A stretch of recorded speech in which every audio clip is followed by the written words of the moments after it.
Welcome to NuSec Talks, Security Through Law. If I asked you to think of an example of a butterfly effect, I imagine nuclear is not the word that would come to mind. However, nuclear is perhaps the best example of a field where single development through a seemingly non-linear chain reaction impacts all of our lives, in every corner of the world and even beyond. The discovery of the radioactive properties of radium and polonium led to the development of X-rays. This is one of the impacts of Marie Curie's discovery. What was thought to be a simple test at nuclear power plant uprooted the lives of thousands, made the environment uninhabitable, and led to the development of an international legal framework for nuclear safety. These were some of the impacts of Chernobyl. A seemingly small, inconsequential event could lead to a dirty bomb, forever impacting how we live, work, and travel. When it comes to nuclear security and preventing malicious acts involving nuclear and other radioactive material, the international community must remain proactive. Today, speakers from the International Atomic Energy Agency, the IAEA, the United Nations Office of Counter-Terrorism in New York, and the Nigerian mission to the international organizations in Vienna will demonstrate how universal adherence to and implementation of the Convention on the Physical Protection of Nuclear Material as amended helps the international community remain vigilant and prevent a nuclear security event.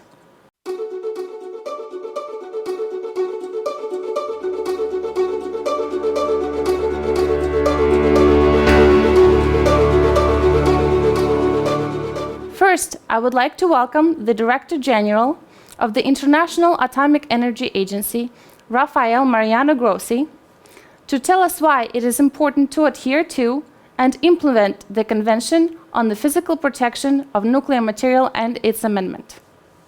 Hello everyone. Welcome to this NuSec talk on security through law. And welcome to the 64th General Conference of the International Atomic Energy Agency. Radiation technology plays a bigger part in our lives than most of us realize. We are probably most familiar with its use when we go to the dentist or for a medical checkup. But did you know that it's also used to treat some of the fabrics used to make our clothes, or to make the non-stick pots and pans we use in the kitchen, or to detect tiny cracks in the wings of aircraft that are invisible to the naked eye? These are some of the innumerable ways in which nuclear science and technology improve the quality of our daily lives. On a larger scale, 31 countries are presently using nuclear power, which supplies over 10% of the world's electricity and around a third of all low-carbon electricity. There is a risk, however, that this remarkable technology could be misused for malicious purposes. Terrorist attack involving a dirty bomb in which conventional explosives are combined with a nuclear or radioactive substance could have catastrophic consequences. That is why we need to have a proper global framework in place to ensure that nuclear and other radioactive material does not fall into the wrong hands.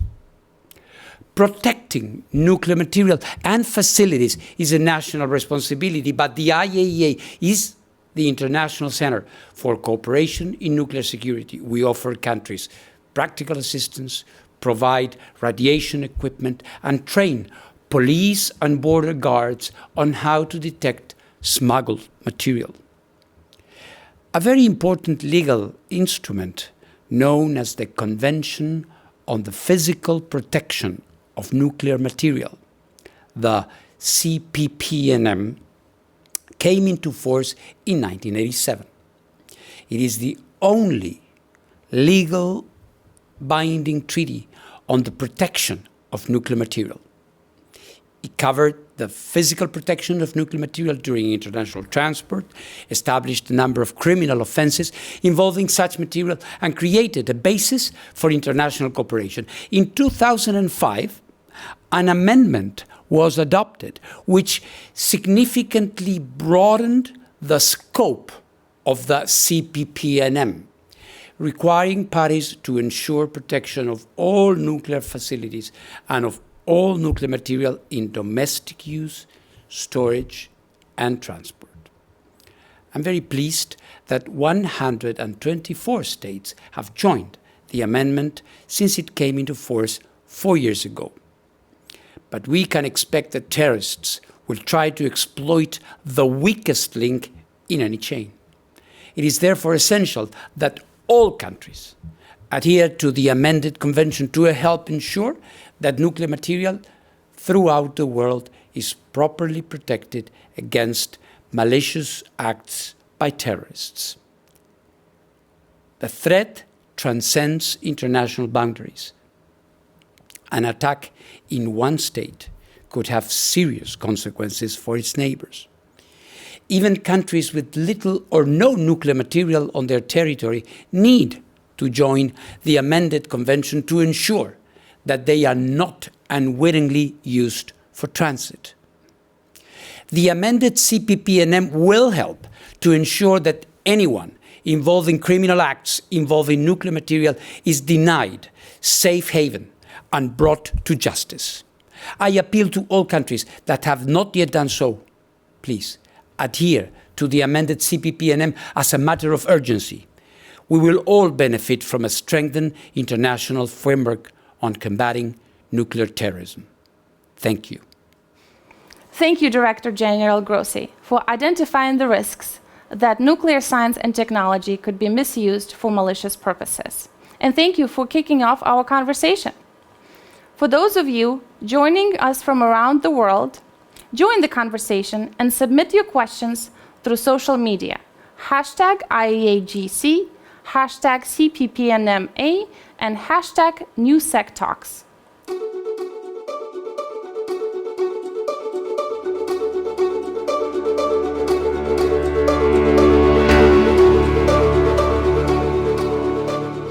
Now, we will tune into the United Nations studios in New York to hear the Undersecretary General Vladimir Voronkov assess the global threat context and threat patterns. Ladies and gentlemen, my name is Vladimir Voronkov, and I am the United Nations Undersecretary General for Counter-Terrorism.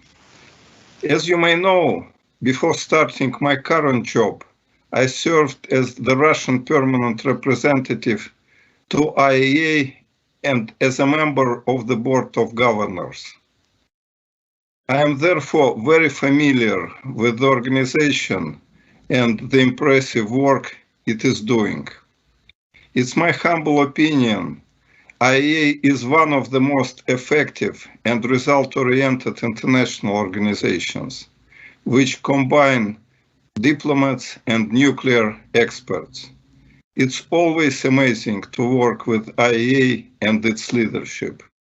I am pleased to join you today to talk about some of the key nuclear security issues, and specifically to reflect together on the threat of nuclear terrorism and why nuclear security is important to us all.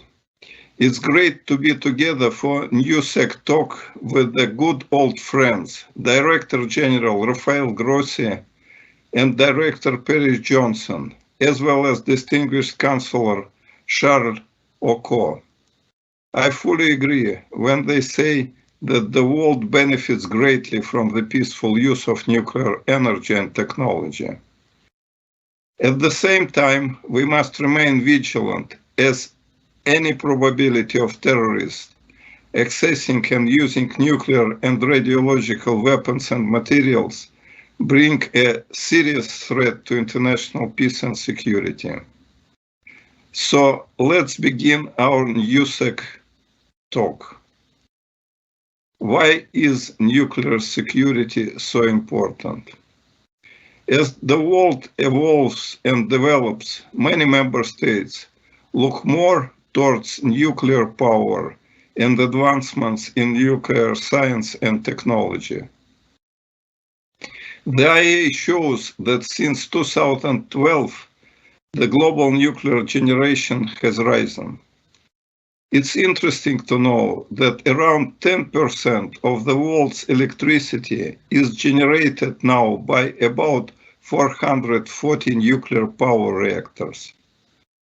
Over 50 countries utilize nuclear energy in about 220 research reactors. This increases the presence of nuclear and radiological materials, facilities and transports in the world, and increases the threat and the likelihood of materials being lost, stolen, and potentially moved out of control. Because of that, nuclear and radiological terrorism is an issue of particular concern for member states and the international community. New and stronger measures must be taken to protect against and to prepare for a broad range of terrorist scenarios, including nuclear and radiological terrorism. Some scenarios could include terrorists using radioactive material to build a radiological dispersal device or so-called dirty bomb. Nuclear facilities or facilities holding radiological material could also be exposed to terrorist sabotage, infiltration, or attacks. In addition, advancement in and the potential misuse of new technologies, such as drones, artificial intelligence, and 3D printing, present new angles to the threat with which we must grapple. So, how real is the threat?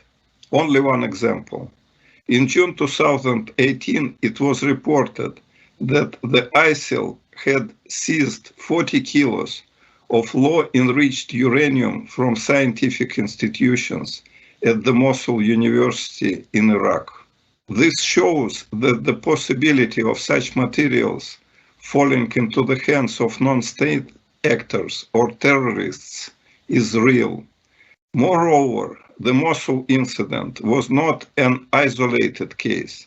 The IAEA Incident and Trafficking database lists more than 3,500 incidents, which member states reported from 1993 through 2019 as involving illicit trafficking and other unauthorized activities with nuclear and radioactive materials.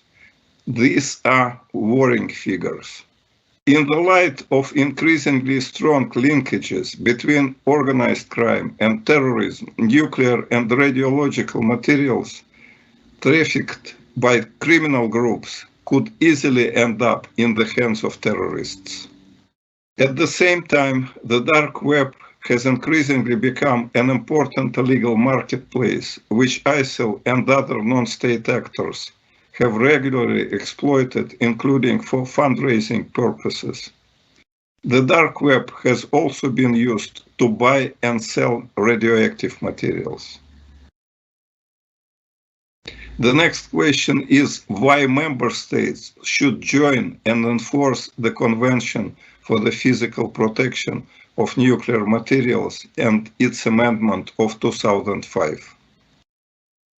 The answer is radiological and nuclear weapons can have a devastating physical and psychological impact, and terrorists using these materials truly justifies our attention. To protect individuals and our society as a whole, we need to invest every effort to support member states in developing strong and robust legal frameworks and enforcement measures. As you know, this side event focuses on the Convention for the Physical Protection of Nuclear Materials and its 2005 amendment. From the counter-terrorism perspective, it is important that member states join and enforce the Convention and its amendment, as it requires the criminalization of the unlawful possession, use, transfer, or theft of nuclear material and threats to use nuclear material to cause death, serious injury, or substantial property damage.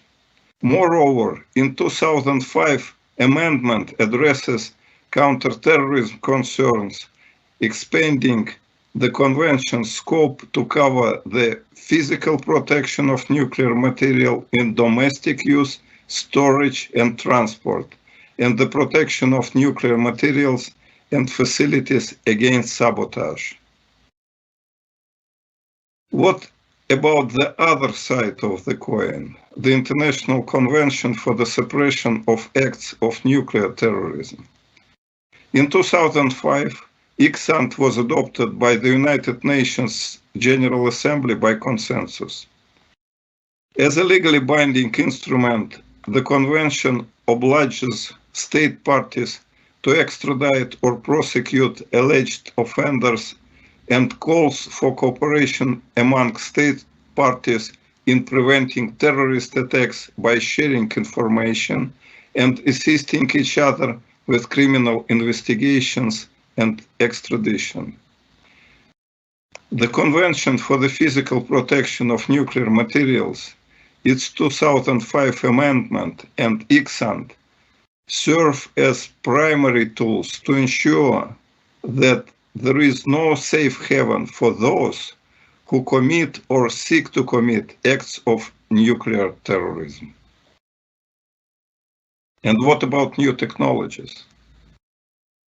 Since these conventions and resolutions were drafted, we have witnessed significant changes in technological capability available to both terrorists and counter-terrorist forces.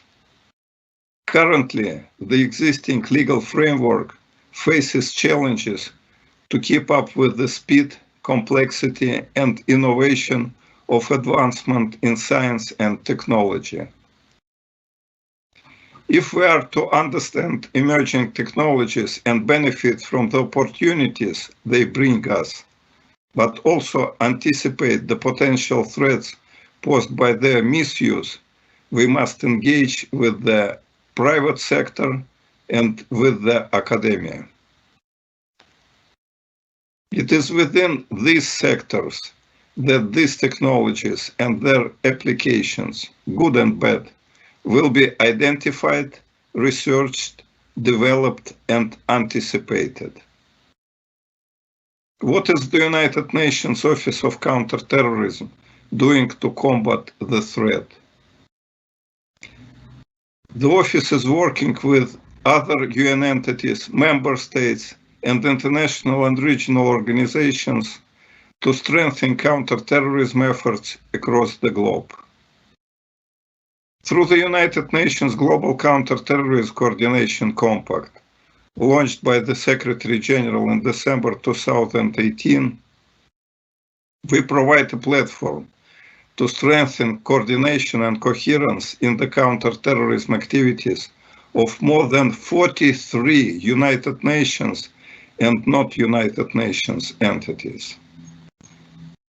And through the Compact Working Group on Emerging Threats and Critical Infrastructure Protection, we share information with key partners in the field of nuclear security, such as the Comprehensive Nuclear Test Ban Treaty Organization, Interpol, the United Nations Office for Disarmament Affairs, the United Nations Office on Drugs and Crime, and the United Nations Security Council 1540 Committee Group of Experts.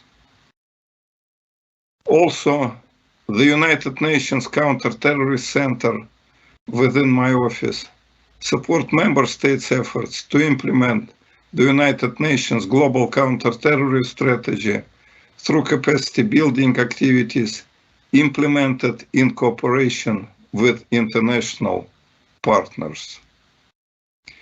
The center works to better understand the threat of nuclear and radiological terrorism through a global study focused on capabilities and intent of terrorists assessing and using these materials. We also conduct trainings for law enforcement, intelligence, first responders, customs officials, judiciary, and many more engaged in the prevention, preparedness, and response to this type of terrorism.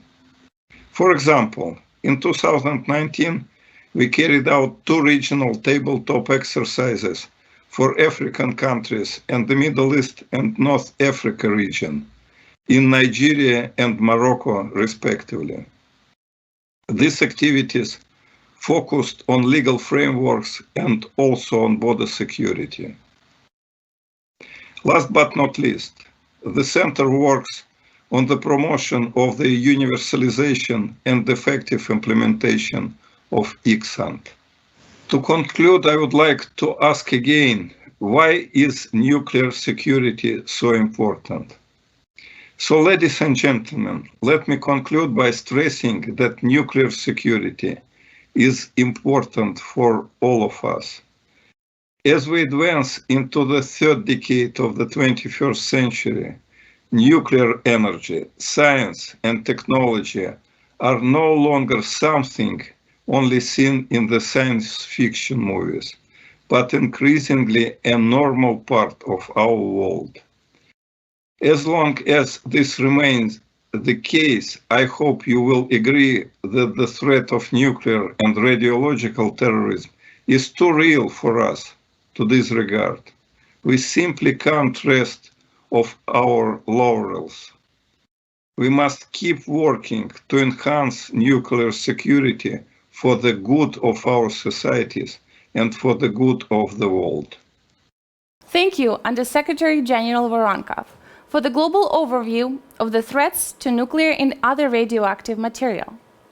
As the Director General Grossi has stated, the Convention on the Physical Protection of Nuclear Material and its 2005 amendment are the most important legal tools to address these threats.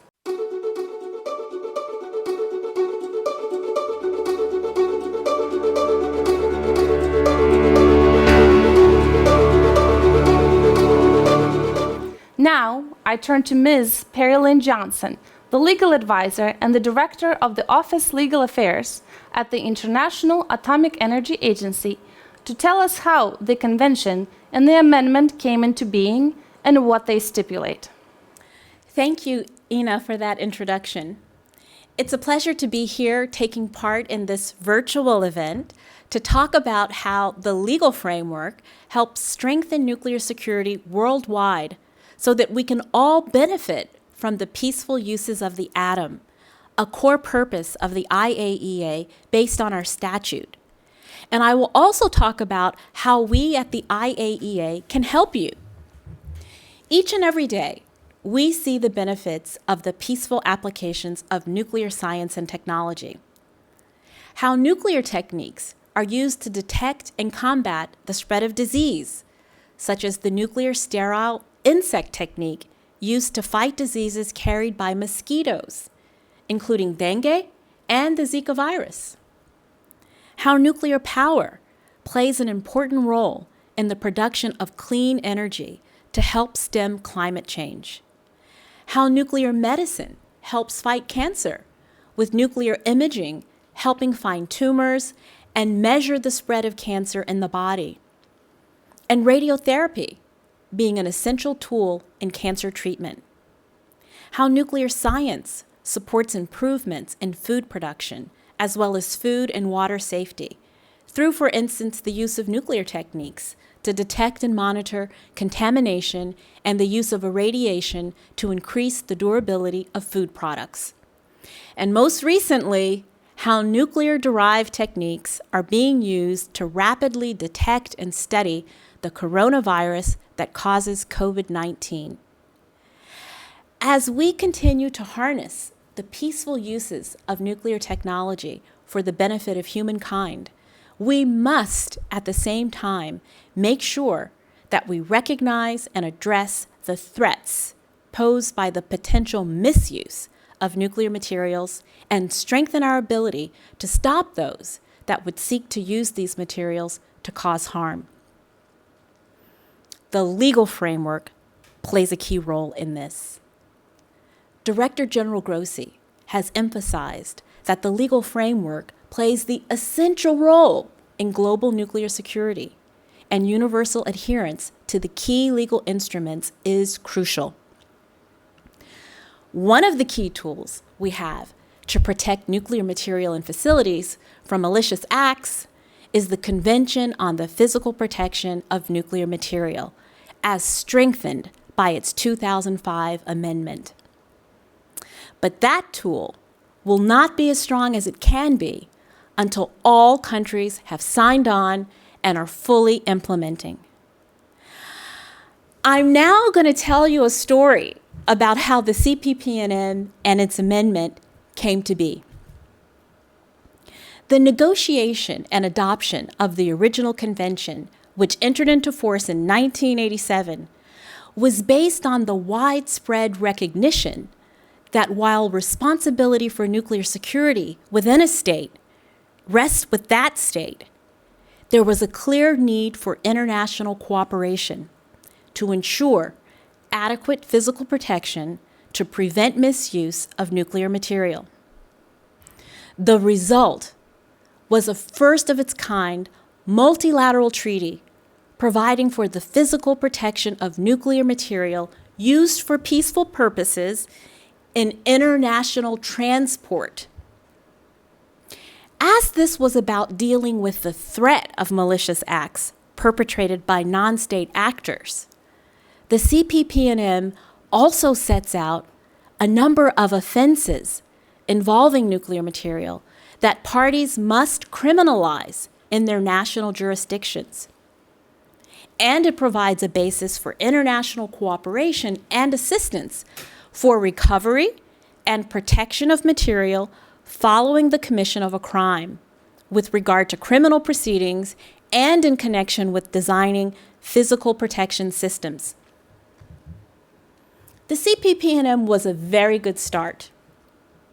In fact, the IAEA had already developed recommendations on the physical protection of nuclear material before that. But this was the moment when physical protection, criminalization, and international cooperation in the area of nuclear security were made legally binding. However, in the following years, it became evident that more needed to be done. So the story's continuing. We were confronted by devastating acts of international terrorism. In particular, following 11 September 2001, and I was in New York at that time, it wasn't hard to imagine the death, destruction, and panic that could be caused by an act of terrorism involving nuclear materials.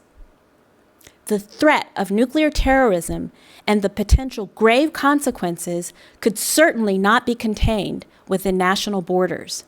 This is an international issue that requires international action. The Director General of the IAEA convened an expert group to consider whether there was a need to revise the Cppnm, and the answer was yes. In order to further the effective implementation and improvement of physical protection worldwide and reduce the risk of theft or other unlawful taking of nuclear material or sabotage of nuclear material or facilities. The development of an amendment to strengthen the Cppnm was part of a push to strengthen the international legal framework aimed at preventing nuclear terrorism and other weapons of mass destruction terrorism. In 2004, the United Nations Security Council unanimously adopted Resolution 1540, requiring all UN member states to take measures to prevent malicious non-state actors from developing, obtaining, and using nuclear weapons and other weapons of mass destruction. In 2005, the Convention for the Suppression of Acts of Nuclear Terrorism was negotiated and adopted in the UN. And here at the IAEA in 2005, we convened the conference to consider and adopt proposed amendments to the Cppnm. The amendment that was eventually adopted significantly strengthens the original Cppnm in a number of important ways. Instead of only requiring physical protection measures for nuclear material and international transport, the amendment extends the scope of the original treaty, setting out obligations for parties to ensure physical protection of all nuclear facilities and nuclear material used for peaceful purposes under their jurisdiction. The amendment also adds to the list of criminal offenses by covering smuggling of nuclear material, sabotage of nuclear material and facilities. These are new offenses under the amendment. And the amendment provides for enhanced international cooperation, including assistance and information sharing in the event of sabotage. It took some time to reach the necessary threshold for entry into force, but on 8 May 2016, that crucial milestone was reached. This achievement showed the dedication of the international community to strengthening the tools we have to reduce the risk of a terrorist act involving nuclear material, which could have catastrophic consequences for humanity. To this day, the Cppnm and its amendment remain the only internationally legally binding undertakings in the area of physical protection of nuclear material and nuclear facilities used for peaceful purposes. Right now, 124 states and Euratom have joined the amendment. That's good, but it's not enough. Answering the call of our member states, the IAEA continues to encourage universal adherence to the Cppnm and its amendment. As Director General Grossi has said, universal adherence to the Cppnm as amended is key to international efforts to prevent acts of nuclear terrorism, and it must be a priority. This is because the Cppnm, as strengthened by its amendment, it's beneficial for all countries, not just those with nuclear materials and facilities. Why? It provides a strengthened international framework for combating nuclear terrorism and thereby enhancing the national security of each state. It facilitates international and regional cooperation. It serves as a basis for ensuring that those involved in terrorist and other criminal acts involving nuclear material are brought to justice and denied safe haven. And it harmonizes national approaches to preventing and responding to criminal and other unauthorized acts involving nuclear material and facilities. An act of nuclear terrorism perpetrated in one state would have consequences for everyone. That is why security for one is security for all. Whether you're a state with nuclear power, a state whose neighbors have nuclear material and facilities, or a state through whose territory shipments of nuclear material pass, we all play a role in helping to reduce the risk of malicious acts. So how do we get there? How do we realize our goal of universal adherence to and full implementation of the Cppnm and its amendment? Well, at the agency, we are aware of the challenges faced by states in becoming party to these instruments and in fully implementing their obligations. It may be the need for more awareness among decision makers, or the need for legal or technical expertise to fully and effectively implement the convention. We stand ready to help. The agency provides both legal and technical assistance to help you in becoming party to and in fully implementing your obligations once party to both instruments, the Cppnm and its amendment. For example, through our Legislative Assistance Program, we offer bilateral assistance, national, regional, and international training, including our annual 2-week Nuclear Law Institute, and expert missions to raise awareness among senior officials and decision makers. We work with states to develop integrated nuclear security support plans that help review national nuclear security regimes and identify areas where they need to be strengthened.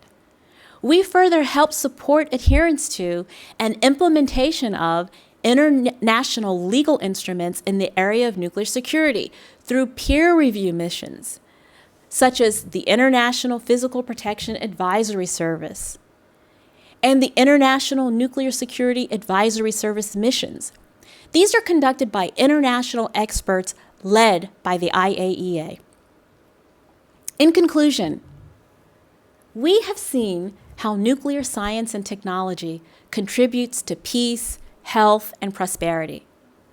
Accelerating and enlarging this contribution is a founding objective of the IAEA, as set out in the agency statute. And we want to ensure that all states can benefit from the peaceful uses of nuclear technology safely and securely. The foundation of all of this is a solid and robust legal framework. Let's work together to strengthen that foundation through universal adherence to and full implementation of the Cppnm and its amendment. Thank you. Thank you, Perry. Thank you for outlining the global benefits of adhering to the sole international legally binding instrument on the physical protection of nuclear material, and for highlighting some of the agency assistance to help states adhere to and implement the convention and the amendment. While you're still here, could we ask you a couple of questions from our audiences around the world we collected through social media campaign? Very happy to take a few questions, Ina. What does it mean to adhere to and fully implement the Cppnm and its amendment? That's a very good question. And part of it is the formal act of expressing consent to be bound by the Cppnm and its amendment. These are treaties, of course. So states have to join these treaties by depositing an instrument of ratification, acceptance, or approval. If you're already a party to the Cppnm itself, you can deposit an instrument to be bound by the amendment. And if you're not a party to the original Cppnm, you can deposit an instrument that covers both the Cppnm and the amendment in one go. So that's the treaty aspect. So the other part to the question is the implementation aspect. Implementation also entails criminalizing the offenses listed in the convention, establishing the necessary jurisdiction over criminal offenses, and ensuring extradition or prosecution of alleged offenders. And national arrangements are necessary to implement the international cooperation provisions. This includes identifying and making known a state party's point of contact for matters related to the convention. The agency compiles the list of points of contact and maintains it on the Nuclear Security Information Portal, otherwise known as the NuSec portal. Thank you, Perry. Could you elaborate on the main challenges faced by countries in adhering to and implementing the Cppnm and its amendment? That's another good question, and it's something that we deal with regularly in our support to member states. And a few things we've learned. One, the need for more awareness among decision makers regarding the importance of the relevant international legal instruments. The time it takes to navigate the parliamentary process, because these are treaties, for these instruments to become part of the national legal framework. The need for legal and technical expertise for the full and effective implementation of the Cppnm and its amendment. Translating the key elements into the specific statutory language can quite often be a complex and difficult task, particularly for legislative drafters who may lack a detailed background in either nuclear technology or nuclear law or nuclear security-related matters. And related to this, we see the need for training. As I mentioned earlier, the IAEA can help. We have a number of missions that are led by the Division of Nuclear Security to help member states on the technical aspects of physical protection. On the legal side, we offer legislative assistance to our member states. This is where we can help in the development of the legislation, and also we can help in understanding what the obligations are and how to effectively implement them into the national legal framework. And all of this, of course, is to ensure the safe, secure, and peaceful use of nuclear science and technology. Of course, our legislative assistance, it's provided on request, so you have to ask, and it's available to all member states, regardless of the size of your nuclear program. Legislative assistance would be of particular benefit to those states which are either in the process of establishing new laws, updating existing laws, or consolidating your existing national nuclear framework, or seeking to do so. We implement, as I mentioned earlier, the legislative assistance program through a number of different features. We have bilateral assistance, where we help with drafting national laws. We have awareness missions. These are opportunities for us to meet with your senior officials and explain what these treaties are about and why they're important. We have national and regional training courses and seminars. And I also mentioned the Nuclear Law Institute. That's a 2-week annual course, an intensive training course on nuclear law with a special emphasis on legislative drafting.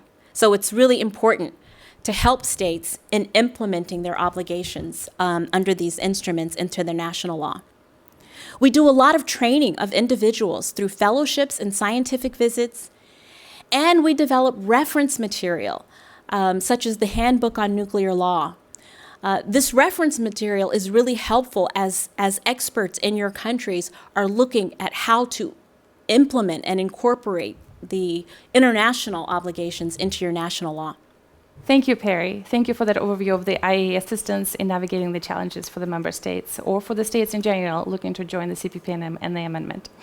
In 2021, a conference of parties to the amendment to the Convention on the Physical Protection of Nuclear Material is coming up.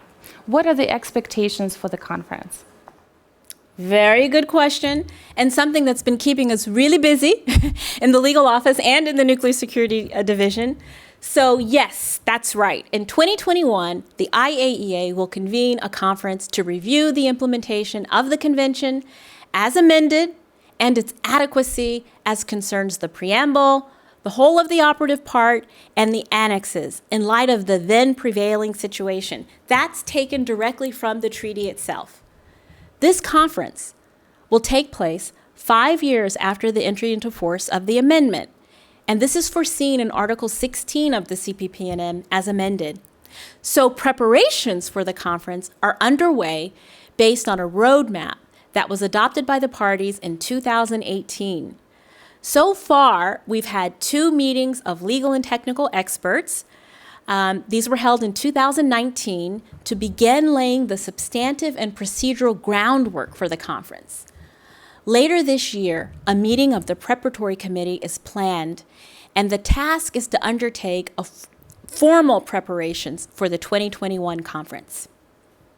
Thank you, Perry, for highlighting what it means for states to undertake this legal commitment, and for giving us a preview of the 2021 conference of the parties to the amendment to the Convention for the Physical Protection of Nuclear Material.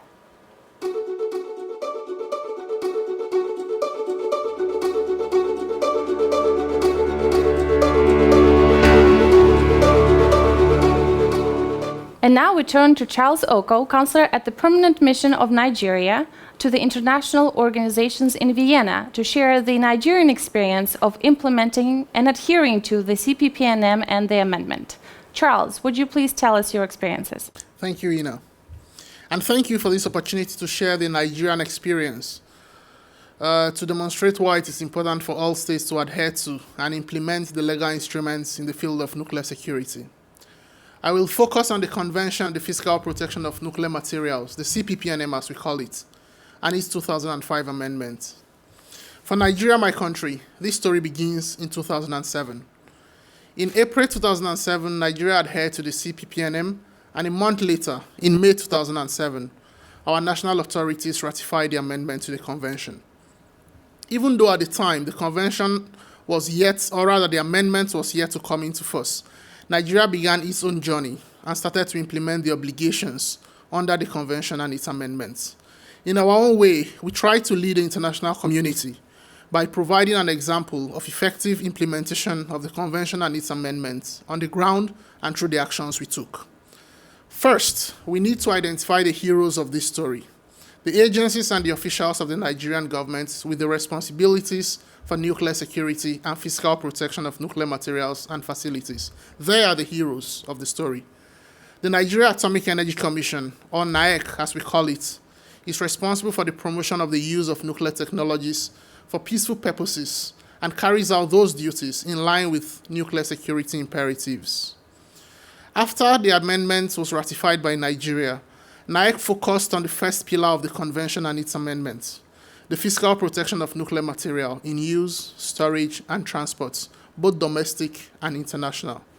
Following the acceptance of the convention and the ratification of the amendments, NuSec sought to strengthen fiscal protection at the various facilities it operates within the country.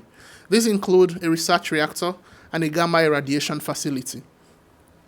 Through international cooperation facilitated by the International Atomic Energy Agency, my country upgraded fiscal security at both facilities. And following on the successful upgrade of those facilities, fiscal protection architecture was strengthened at other facilities around the country where sensitive materials were in use. These actions increased the security of the sensitive material around the country, but at the time while NuSec, with technical and material support from the international community, was busy building fences, securing gates, and amplifying cameras, the other hero of our story, our regulatory body, the Nigeria Nuclear Regulatory Authority, was building laws. NNRA, as we refer to the regulator, was busy trying their best to strengthen the legal and regulatory framework in line with the obligations of the convention and its amendments. The NNRA has issued new regulations and developed new guidelines to better ensure nuclear security in all nuclear and associated facilities across the country. Those included regulations on transport and storage. NNRA also facilitated the process for establishing criminalization of offenses and establishment of the judicial processes to deal with the offenses enumerated in the convention and the amendments. To further ensure physical protection of material out of regulatory control, Nigeria also launched a program of search and recovery of legacy and orphan sources across the country. In addition, our authorities instituted many other measures to supplement our efforts to carry out nuclear security obligations under the convention and to ensure that we strengthen the overall national nuclear security regime. In this regard, we converted the fuel of the research reactor, NIRR-1, from high-enriched uranium to low-enriched uranium with international support, including through the IAEA. We also developed a human reliability program in our facilities and conducted a threat assessment to review, so as to review security status of all nuclear and radiological sources to identify areas in need of further improvements. Implementing the obligations under the convention and its amendments was not an easy feat, though it was a necessary one. Although the two heroes of our story, our Atomic Energy Commission and the NNRA, were playing leading parts, many other authorities, officials, persons, and agencies were contributing and continue to contribute both within Nigeria, and our partners across the world also continue to assist us, including through facilitation from the IAEA. Because when it comes to nuclear security, what affects one affects all. The results of implementing the convention and the amendments are tangible for Nigeria and for the world. 2 years ago, there was an intercept of a suspected transshipment of scrap metal, including radioactively contaminated metal, through a port in Nigeria to a European port. Although there was no malicious intent behind the incident, the necessary judicial processes were launched and activated to investigate and, if necessary, to hold to account those responsible. The absence of such a process would make it difficult to punish those responsible, and therefore it would be difficult to deter others with similar or others with malicious intents who may seek to exploit vulnerabilities. We have also had cases of temporal loss of regulatory control over radioactive sources in the past. These cases are almost entirely absent today, as adherence to the Cppnm and the amendments have led to the establishment of a robust system of quick detection and action. Nigeria benefits from strong international cooperation, including through information sharing via the IAEA Incidents and Trafficking Database, ITDB, and other databases of the agencies. Our points of contacts reported cases of loss of sources to the ITDB in the past, and we received helpful feedback from other countries and member states. In an increasingly interconnected world, flights and ships transit across all borders. As such, nuclear material or radioactive sources could often pass through a state that is not its destination. A unified legal basis allows for harmonized approach to dealing with those looking to acquire unauthorized access to the material in a place where such offenses are not considered criminal. Effective nuclear security globally depends on the strength of the nuclear security regime in each country. In other words, beyond ratifying, states should seek to take steps towards full implementation of the Convention and the amendments, whether it is by developing local legislations and regulations, or enacting practices consistent with the treaty, or cooperating with each other for more secure regions and the world. Universal adherence and implementation of the Cppnm and its amendments will make the world more secure and ensure that vital nuclear facilities and peaceful use of nuclear technologies will remain in operation without disruption.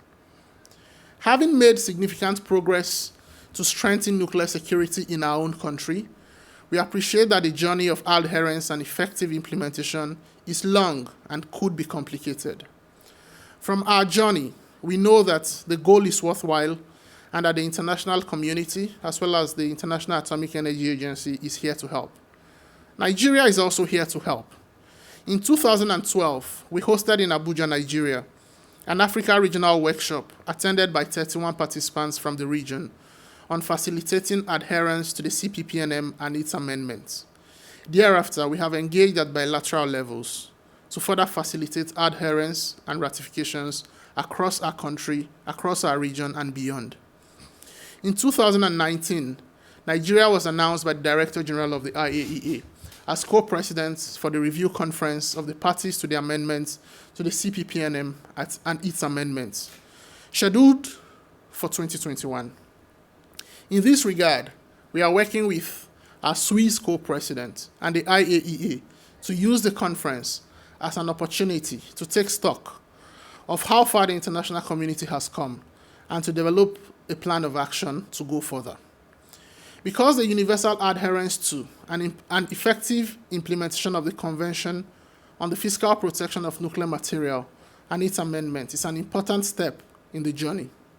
But the journey towards a world where nuclear and other radioactive material is secured and is used for peaceful purpose is an ongoing and continuous one. Nigeria will continue, and we call on all others to also join us. Thank you very much. Thank you, Charles. Thank you for pointing out concrete measures that Nigeria has taken to implement the Convention on the Physical Protection of Nuclear Material and its amendment. And thank you for sharing with us the heroes of the Nigerian story. So now we have had a social media campaign running, and global audience has submitted some questions. If you wouldn't mind answering a couple. No problems. What would you recommend to the countries that have only radioactive material? Should they adhere to the Convention on the Physical Protection of Nuclear Material and its amendment, and why? Thank you, Ina. In the world we live in today, like I had previously highlighted while I was speaking about the Nigerian story, the world is very interconnected. Not only is the world interconnected, sometimes the nature of the interconnectedness is not as apparent as it may seem. Countries with small amounts of nuclear material or no amount of nuclear material within their territories, in my view, should adhere to the treaty. Not just the treaty. They should also make efforts to ratify its amendments and to implement both. The reason is very simple. Even for a country with little or no material within its territory, or a country that have only radioactive sources but no nuclear material, it is important to point out that international transports of nuclear material could, on many occasions, pass through their ports, that's ships in transit, or through their air borders, that's their airports. So it is important for them to be part of the international legal system, the international legal framework, which the Cppnm and its amendments seeks to engender. A country that ratifies the amendments, a country that is party to the convention and ratifies the amendments, is in a good position to ensure that even if it is only for the purpose of transit, or flights, or ships through their country, and we know that those flights, those aircrafts, or those ships, on many occasions could also be transporting nuclear material for the purpose of ensuring that they have a framework to secure those materials and a framework that stipulates a criminal and judicial process. It is important for them to be parties to the treaty and its amendments. But that's not all. We have seen from the story of many countries around the world that the use of nuclear materials is a step that many countries quickly get to for peaceful purposes, either in the form of research reactors or in the form of nuclear power plants or for other purposes. Even if you have no material today or very little material today, if you already established the framework that the Cppnm and its amendments seeks to create, if you are part of it, by the time you begin to have larger quantity of nuclear material in your country for peaceful uses, then you will be in a better position to use those materials without worry, because you're already a part of a system, you've already established the necessary framework within your country, and then you know what you are dealing with and you will better deal with it. Therefore, my recommendation for all countries across the world, irrespective of the quantity of radioactive or nuclear material, is that they should adhere to the convention, ratify its amendments, and implement both. Thank you. Thank you, Charles, for highlighting those benefits of adhering to and implementing the amendment, even for the countries with only radioactive material or limited activities. As the co-president of the 2021 conference to the amendment to the Convention on the Physical Protection of Nuclear Material, what is your vision for the conference? Thank you again, Ina. Nigeria is co-president. My ambassador is the co-president, but I am on the team of the co-presidents, so I can share the vision of the co-presidents with you. The vision of the co-presidents is that we will have a maiden conference, a maiden review conference that will bring together all the countries of the world, facilitated by the International Atomic Energy Agency. This would be in 2021. The goal of that conference will be to review the implementation of the convention as required by its amendments. It would be an opportunity for the countries of the world to engage each other, to learn from each other, to understand the successes and the difficulties and the lessons that various countries have learned. On the basis of that, it is our hope that participants in the conference, the delegates to this maiden review conference, will be able to come to develop an outcome that will identify the challenges that exist, as well as make recommendations on how to tackle those challenges. It will be an outcome, we hope, for the Secretariat of the IAEA to also better understand the challenges that countries are facing and the successes that countries are recording as it relates to the convention. Therefore, we hope that the IAEA will be better able to facilitate international cooperation between the countries on the basis of those challenges or for the basis of sharing and benefiting from the successes that would be identified. The co-presidents will continue to consult ahead of the conference. The co-presidents hope that countries that are yet to be parties to the convention or yet to ratify its amendments we will consider doing so before the conference. And we hope that by the time we get to the conference, the numbers of countries who are parties to the convention or who have ratified the amendments will be very, very high. Ultimately, we hope to achieve complete universal adherence of the convention and its amendment. Thank you. Thank you, Charles. From Vienna to New York to Abuja, we have heard one unifying theme: universal adherence to and implementation of the Convention on the Physical Protection of Nuclear Material and its amendment is essential for ensuring that sensitive material and facilities are not misused for malicious purposes and for sustaining the benefits we all derive from nuclear science and technology.